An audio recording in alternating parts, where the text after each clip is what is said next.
Today we are creating a lifestyle brand identity from scratch. Before any design starts, the first step in my design process is to speak with the client and get to know them and also the brand, what they're targeting as an audience, what is their service or products that they are providing to the world. This is really important. It's part of the strategy that we are creating because it builds a really strong and powerful brand from the start. After I know everything there is to know about their brand and what they're looking for, then it's phase 2, which is the mood board and creative direction.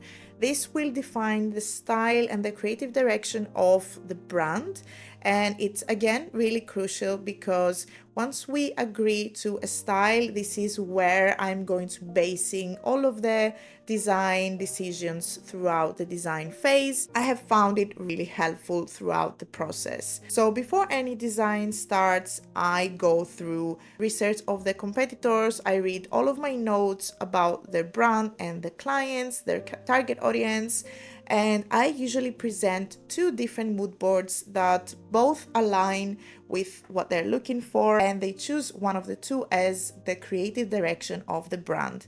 Once we have the mood board and creative direction, then I can go into the design phase, which is phase 3 of my process. For this business, I knew from the start, based on the brief and their mission, the type of business, the mood board that we chose, I wanted to use a serif font and a more handwritten personal font. So I went and I tried out a few of the fonts I felt a connection with when it comes to this specific brand, Sonder Haus, and the client is really focusing on building a community around the brand. They really want to help people with minimal living and slow living. They want to educate their audience through their products, through their website, and all the advice that they are sharing with their audience.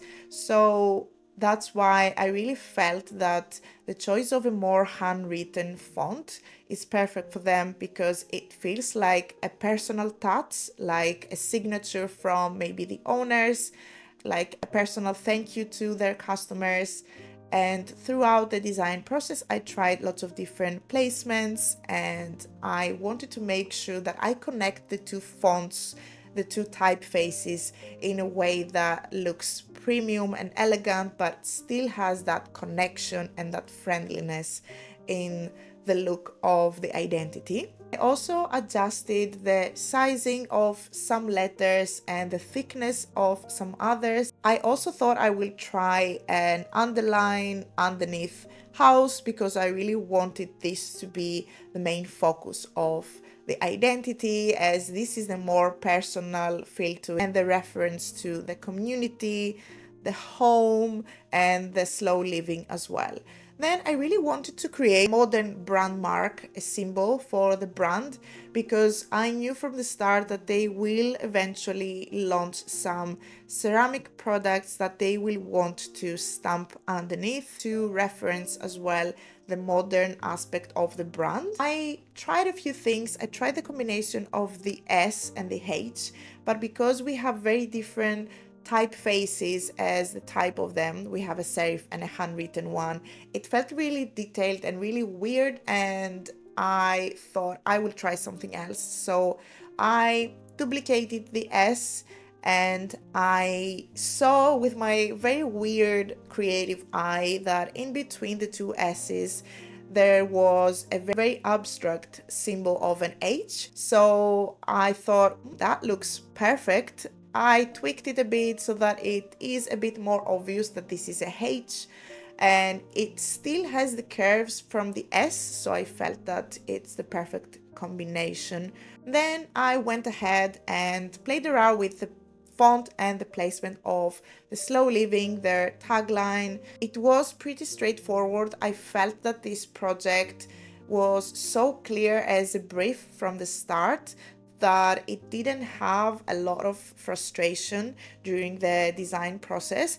But I also find that whenever the mood boards are really detailed like this one, and they include the color palettes and the feel of the brand and different fonts that we could use for the identity. I feel like this minimizes the frustration during the design process. This is exactly the proof of that. So the different placements were perfect for different uses of the logo. So they have the brand mark for their social media and also their stamps. They have a stacked logo, they have a long logo as well, and we end up with a finished logo suite that they can use very comfortably and very confidently anywhere. And I also went ahead and created a pattern that was created from the abstract H, their brand mark. And if you see, that was a very happy surprise, but then it shouldn't surprise me because the H was created by combining the two S's. So when I created the pattern with the H in a specific stacked way, I created again the S, the repeat S, as you can see on the pattern. So that was a really nice surprise to the design process. The client was really happy, and we didn't really have amends to work on this project. I was very happy, of course, because the client received exactly what they were looking for, and this is the finished result. What do you think about this brand identity?